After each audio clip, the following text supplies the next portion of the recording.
এটি বিশেষ ঘোষণা যিসকলে অসমৰ ভোগালী বিহু অৰ্থাৎ মাঘ বিহুটোক বাপুতি সাহোন ভোগালী বিহুক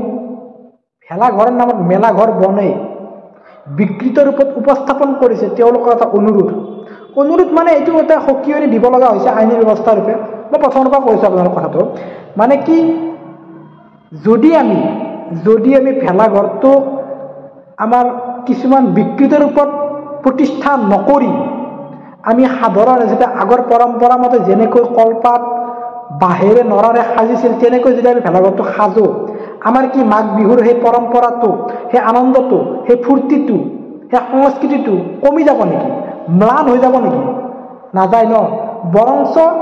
কিছুমান মানুহৰ কাৰণে কিছুমান বিকৃত ৰূপত প্ৰতিষ্ঠা কৰাৰ কাৰণে কিছুমান বস্তু যেনে আমাৰ অসমৰ মানচিত্ৰ অসমৰ সম্পদ এশিঙীয়া গড় তাৰপিছত শিৱদৌল ৰংঘৰ কাৰেংঘৰ এইবিলাক বস্তু অসমৰ একোটা আপুৰুগীয়া সম্পদ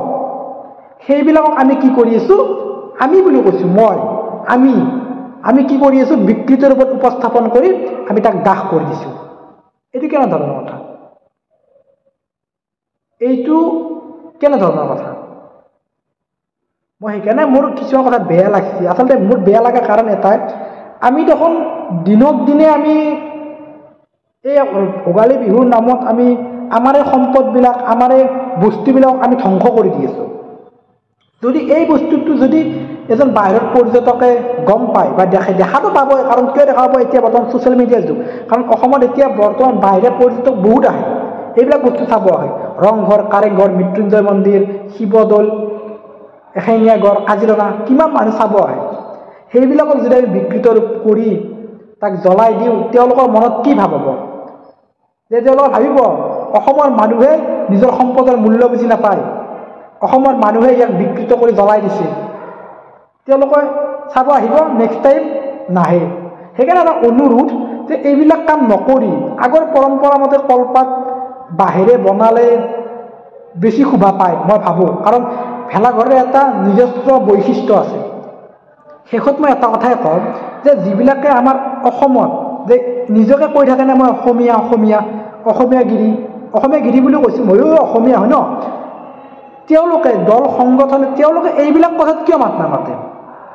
মই ভাবোঁ এইবিলাক কথাত তেওঁলোকে গুৰুত্বপূৰ্ণ ভূমিকা লোৱাটো উচিত কাৰণ এইবিলাক এটা সৰু কথা নহয় মন্দিৰ এটা বনাই জ্বলাই দিছে এইটো সৰু কথা নহয় আমি সৰু বুলি ভাবি এৰি দিলে নহ'ব। আৰু এটা শেষত মই এটা কথাই অনুৰোধ জনাওঁ আইনী ব্যৱস্থাক যে তেওঁলোকে এটা ভাল বিহিত এইবাৰ বাৰু যি হ'ল বা এইবাৰ কৰি গ'ল আগতেও কৰি গৈ আছে এইবাৰো বনালে তেওঁলোকে এইবিলাক বস্তু যাতে বনাক কিন্তু জ্বলাই যাতে নিদিয়ে এটা অনুৰোধ আৰু আইনক এটা অনুৰোধ নেক্সট টাইম অহাবাৰ মাঘৰ বিহু যাতে এনেকুৱা কাৰ্য কোনো এখন জিলাতে সংঘটিত নহয় মন্দিৰ বনাই ৰংঘৰ কাৰেংঘৰ তাজমহল মহাত্মা গান্ধীৰ ফটো এইবিলাক বনাই যাতে তেওঁলোকে বিকৃত ৰূপত প্ৰতিষ্ঠা নকৰে তাৰ ওপৰত আইনে এটা ব্যৱস্থা ল'লে ভাল লাগিব। ধন্যবাদ সকলোকে ভোগালী বিহুৰ অলেখ শুভকামনা জ্ঞাপন কৰিলোঁ। Bye bye.